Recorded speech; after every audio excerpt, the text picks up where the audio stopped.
back to Nova Scotia Today. I'm Dan Alstrand. Very glad you're with us. Lots get said these days about artificial intelligence, and a lot of it is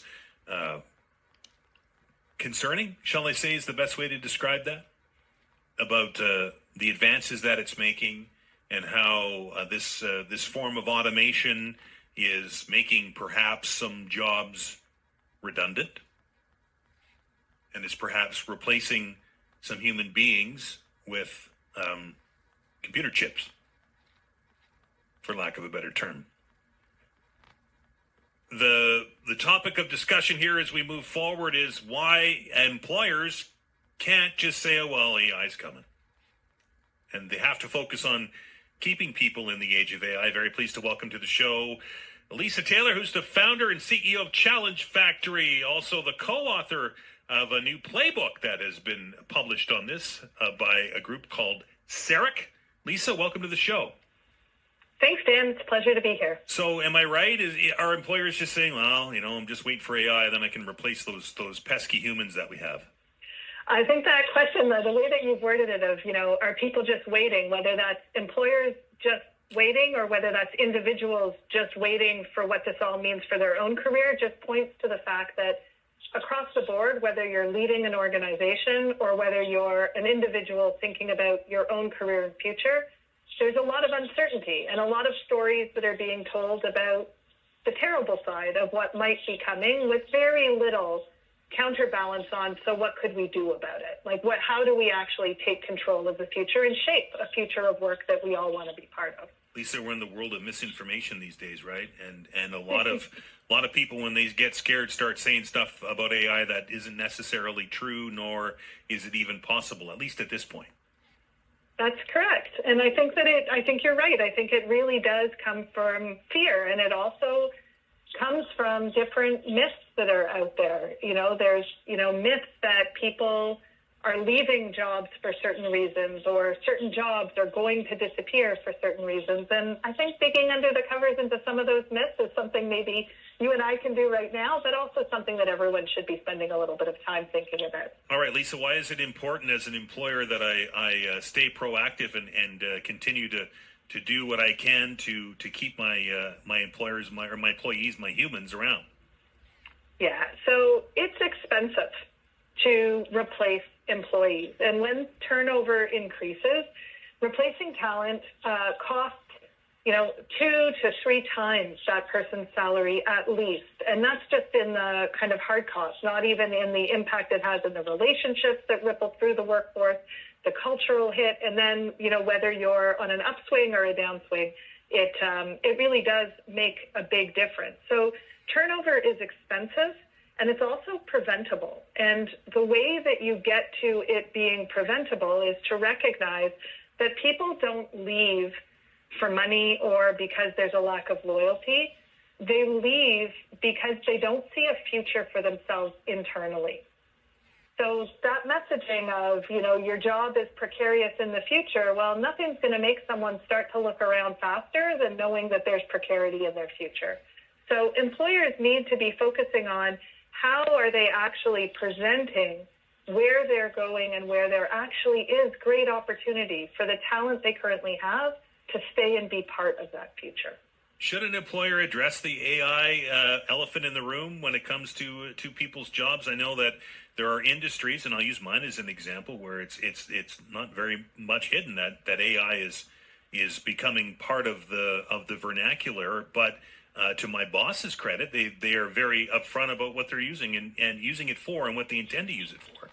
Yeah, I think that's a really good point. I think that we should all recognize that AI is transforming the way that work happens. There are amazing things that are possible with the use of AI. It does not lead to replacing human beings, but it does take thought on how is AI the best tool for us to be using in ways that increase our competitiveness, that expand the capabilities of what we can do, that extend the relationships that we can be building, and then being intentional in how we build, how we use AI, and how we help people adopt AI. There's a lot of focus on just go and use it. And there's very little on, use it for what, in which way, under what parameters, how are we training our people to be able to make sure that the way that they're using it actually leads to better futures for everyone. That requires employers to really understand that this isn't just the introduction of a new tool, that careers are changing and are being impacted, workforces are changing and being impacted by this technology, and that requires us to think about the infrastructure we have to support all of these changes. Career development and workforce development isn't a program, it's not a workshop, it's not training, it's a strategy. And the more that we can be focusing on how we can be helping to redeploy our talent internally faster, those are the companies that are going to win in the long run.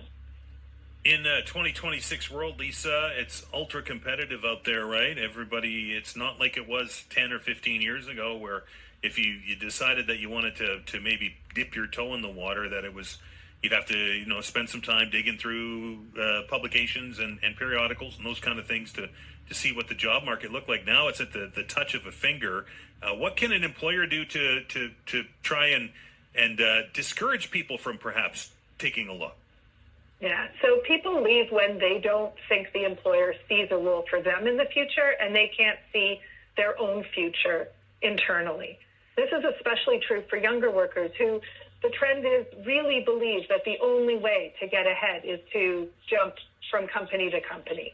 And so what employers need to be refocusing on is how strong is their internal mobility systems. And this doesn't necessarily mean that everyone gets a promotion or that everyone gets, massive salary increases.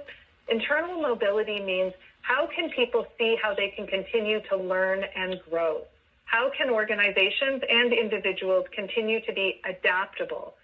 So companies won't win because they hire externally faster.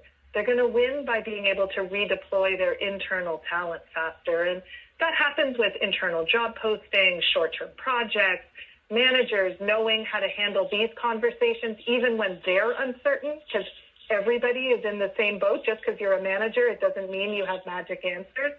Having clear pathways for what's next for people really is the smartest way to invest in how you can keep your people focused on even them recommending how they can help shape the workplace to be a better place. Lisa, in today's world, we know we're in an affordability crisis, right? And inflation is up. Grocery store is expensive.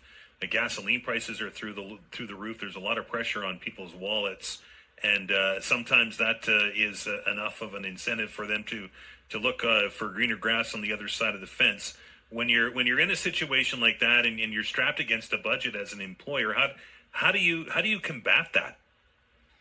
I think the first step is to really take a step back and to find out for your employees, first of all, are you underpaying in the market? And if you are, then what business reconfiguration, like how can we think about that if you are actually dramatically underpaying in the market? And if you don't know where you're at in terms of market rates, that's data to be able to start to get. But the more important question is to really understand that for most people, the decision to leave is focused on a wide variety of factors. It is not only a money question. And so if most of your people are looking for things that actually aren't tied to increases in salaries, they're looking for opportunities to learn, they're looking for opportunities to grow, they're looking for ways to be challenged, they're looking to advance their own skills. Someone may stay in a role longer at a wage that maybe isn't the highest in your marketplace, but they're getting exposure to networks, to people, or to skills that they couldn't otherwise get within a trusted environment with people they enjoy working with. That's going to retain people every time. And so taking an internal approach and really thinking through how is career development part of your strategy, part of your culture, and how can things like internal career centers make this visible so that employees see that this is possible here? How does that actually defray the conversation so that it's not just a simple dollars and cents conversation? Because the decision to leave a job is a complex decision. And you want to match that by providing all of the opportunities that are available, not just trying to compete on dollars and cents. I have to leave it there, Lisa. I appreciate your time. My pleasure. That's Lisa Taylor, the founder and CEO of Challenge Factory, also a co-author of this new playbook. It's called Development as a Strategy, A Practical Guide to Internal Career Centers. It's published by CERIC. You can find it online. We're going to take a break. We're back